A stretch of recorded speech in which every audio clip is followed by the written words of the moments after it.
What's good, everyone? So today I'm going to bring you a bit of breaking news that's kind of been glossed over by the Trinidad news agencies as per usual.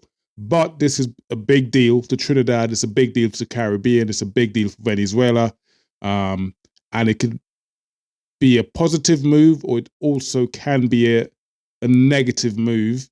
Um, and there's nothing Trinidad could do about it. This is just what we are to expect for the next 4 to 5 years under a Trump presidency. And the current situation is that the U.S. has pulled the plug on Venezuela's oil export deal through Chevron. So one of the biggest suppliers, or one of the only few major, or the only major companies that was being used by Venezuela to export its oil, the large amount of oil and gas that Venezuela have. Chevron was that company, and Donald Trump, has now pulled the plug. Essentially, he has cancelled their license to uh, take oil out of Venezuela and send it to America and potentially elsewhere. So Trump has pulled the plug on that deal. Venezuela can no longer supply oil to America through Chevron. The license has been revoked. Trump has continued on with his dislike for Venezuela and the Maduro presidency. And what does this mean for Trinidad? It is not good, in my opinion, or it may be a positive. Who knows?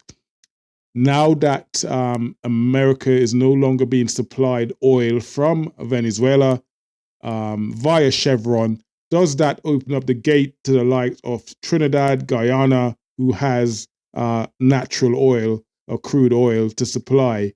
It's a supply and demand sort of thing. I don't think that America needs to go to Trinidad for oil whatsoever. So it'd be interesting to see how this one pans out. But this, in any way, shape, or form, does not work out to be a good thing for the Caribbean, for Venezuela. It could put Venezuela in a worse position. We already have quite a lot of Venezuelan refugees, migrants in the Caribbean, in Trinidad mainly, and this is only likely to increase the numbers. So this is not a great thing for Trinidad, in my opinion, for those reasons.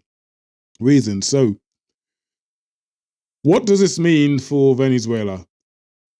Venezuela relies heavily on oil revenue.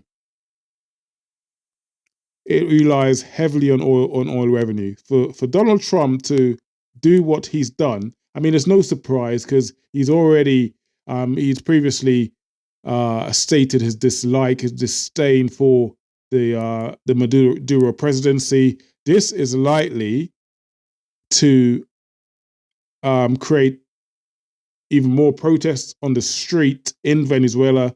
Not that it's actually ever ended. There've been a lot of protests in the streets in Venezuela about the Maduro government. The problem is he is the democratically elected leader of Venezuela. He is the democratically elected leader. People are only protesting because the Trump government, or the American government under Biden as well, for some reason, does not trust the Maduro presidency. They say he's corrupt. They say he is, he's carried out humanitarian atrocities on the people of Venezuela, etc. These are, the reasons for America's hatred for Venezuela. You can argue that there is it's more than what meets the eye. I'd leave it at that. I don't necessarily agree or believe the reasons they are given for their dislike of the Maduro presidency as the reason they are actually given. He is the democratically elected leader, like I've previously stated. So, being a sovereign nation, America should respect that.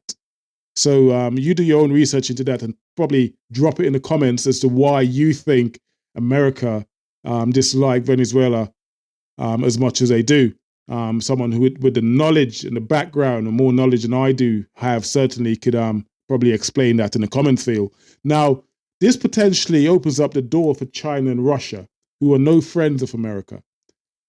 And Trump has made that clear. I mean, you see Trump pallying up with Putin over the Ukraine war, but essentially America is no friend of Russia, Donald Trump aside.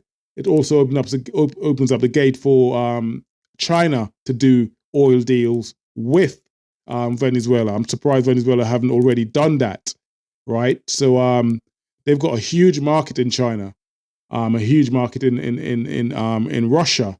So does that open up the gate for them to do deals there? How does this affect Trinidad? Now, Trinidad no longer refines its own oil. We know that Petrotrin was shut down in 2018. That's a great shame. And that was due to the mismanagement of the company. The company found itself in billions and billions of dollars of debt because they mismanaged the company. They did not upgrade the equipment in the company satisfactorily to keep up with the demands of the rest of the world. Oil is always the refined oil needed to put in vehicles or airplanes. It's always being upgraded. So if you don't upgrade the system to align with what the world wants or what the world demands, then you fall by the wayside. And that's essentially what happened to Petrotrin. They did not upgrade their system enough, let alone the efficiency with government spending and mismanagement led to the downfall of Petrotrin in 2018. By the time Petrotrin was finished, the government looked at possibly injecting some cash into it, but when they looked at the finances and how much the company actually owned, it turned out to be billions. So for that reason, they decided it was probably best to shut down Petrotrin. But that's just a little history on Petrotrin. I don't know if you guys have heard about the Dragon's gas project that Rowley, the Prime Minister, has started with Venezuela. Now, what the Prime Minister Rowley has released a short video recently where he criticized the opposition leader for almost selling him out, going to tell Uncle Trump or Uncle or America that the current Prime Minister, Mr. Rowley, is trying to cut a deal with Venezuela. Now, this is it's akin to snitching, right? To snitching. You know what it was like when you were kids and you did something wrong and your little sister or brother went and told mum, oh, mum, this is what, and you got some licks. This is what she's done. This is gross what she's done, what she attempted to do. So the Prime Minister was trying to cut a gas deal called a Dragon's Den deal with Venezuela, which means that the gas being supplied to Trinidad, which comes offshore from the likes of BP and Shell, could be drastically reduced if we were to cut this deal with Venezuela called the Dragon's Den deal. Look it up. Look up the Dragon's Den deal, and you would have a better understanding of what he was trying to achieve, or what he is currently trying to achieve. And this should reduce the gas rates to Trinidadians drastically if we were to cut this deal. Gas is not cheap. Buying it from BP and Shell offshore is not cheap. So the cheaper you could get it, the better deal you could have. The more you could get coming into Trinidad, it's better for the country as a whole. So for her to try to snitch, to go tell America that we are trying to cut a gas deal with Venezuela, it's the height of hypocrisy and lunacy, and it's almost anti. It's not. Yeah. I'm lost for words on this one. But there you go. So it shows that the opposition leader would stoop to any level to try and influence herself or to try and get a win. She's already aligned herself with President Trump. I'm not sure how that works in Trinidad politics. We do know that many years ago, in 2010, in fact, that a company called Cambridge Analytica aligned themselves with the UNC. That's the last time the UNC won the leadership, and Kamala was our prime minister. They aligned themselves with a company based in the UK, London, called Cambridge Analytica. I'm raising this to say to you that this woman is not,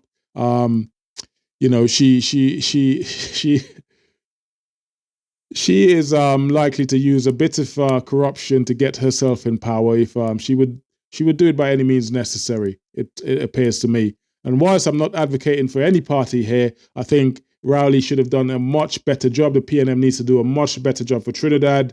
I will be doing videos about that soon. Why we are simply in the dumps, why we are in a state of emergency at the minute. It's not a great job done on behalf of the people by the PNM government. I do not believe that the UNC would come in and do any better. In fact, their record shows they would be worse. So going back to this Cambridge Analytica, they helped the UNC, and they acknowledged this, that the UNC accepted their help to help them win the election in 2010.